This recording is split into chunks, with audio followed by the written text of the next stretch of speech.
Halo Bapak Ibu yang tercinta, selamat berjumpa dengan saya Kusuma Dewarani. Saya selaku manajer desain Bogor Raya akan menjelaskan konsep desain yang telah diterapkan dalam mendesain rumah klaster Kemang Permata. Konsep utama yang saya ambil dalam mendesain rumah di klaster Kemang Permata adalah faktor pencahayaan. Memiliki rumah yang nyaman pastinya menjadi impian dan dambaan semua orang. Selain interior yang digunakan, pencahayaan di dalam rumah juga merupakan harus diperhatikan. Masalah yang paling umum dari desain rumah adalah pencahayaan yang buruk. Ruangan gelap sering menimbulkan rasa tertekan dan kesan suram. Pencahayaan adalah salah satu elemen yang paling sering diabaikan, namun penting dalam dunia arsitektur dan desain interior. Apa gunanya menciptakan ruang yang bagus jika tidak cukup cahaya yang untuk dapat kita nikmati keindahannya? Pencahayaan juga penting untuk menciptakan segala ruang, memberikan sensasi dan suasana ruang, dan menghasilkan ruang-ruang fungsional di tempat tinggal kita.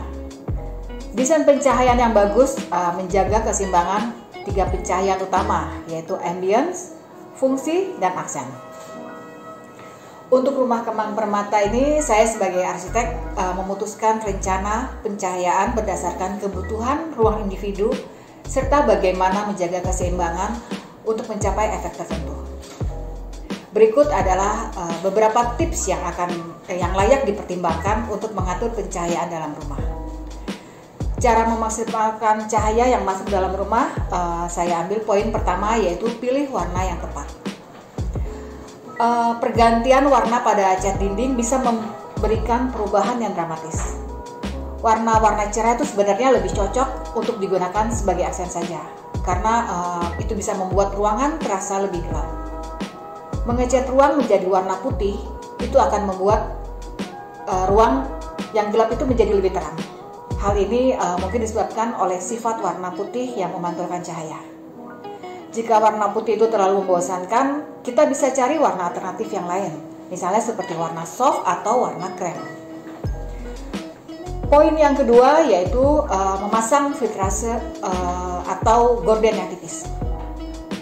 Memilih gorden tipis itu atau vitrase akan menjadi solusi untuk menambah cahaya di ruangan, tetapi tetap masih menginginkan sebuah privasi, jadi antara ruang dalam dan ruang luar.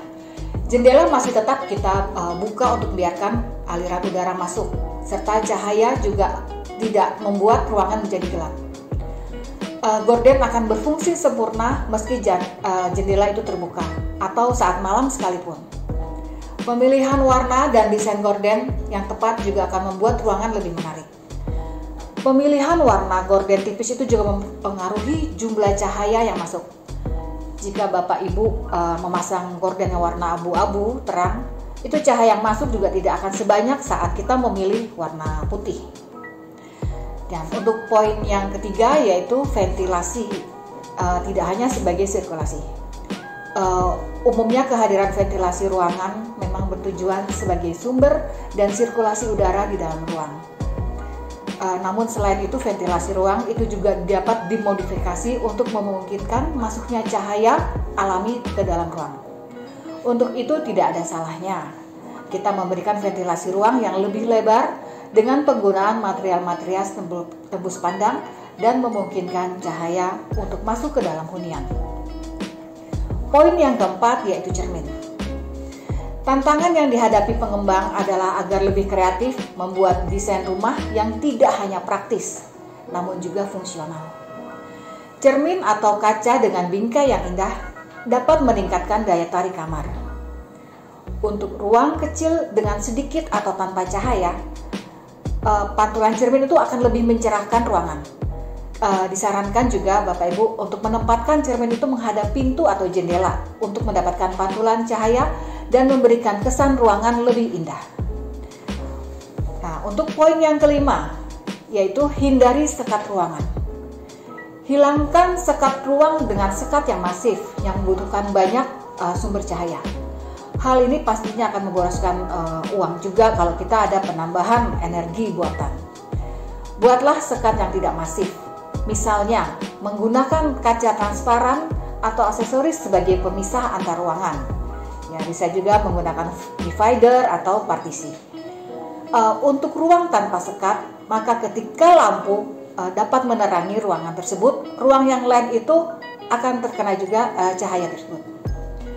Untuk poin yang keenam, yaitu lantai kayu bernuansa terang. Selain finishing warna furniture, Bapak Ibu juga bisa menggunakan cara yang satu ini untuk mencerahkan warna yang gelap. Yaitu dengan memasang lantai kayu bernada terang. Warna kayu akan memantulkan cahaya yang ada di dalam ruangan, sehingga ruangan pun akan diselimuti dengan cahaya. Parket dan vinil itu adalah opsi lantai kayu yang bisa dicoba. Jadi perpaduan kombinasi warna tersebut. Poin yang ketujuh, mungkin poin yang terakhir, yaitu penempatan pohon di dekat jendela.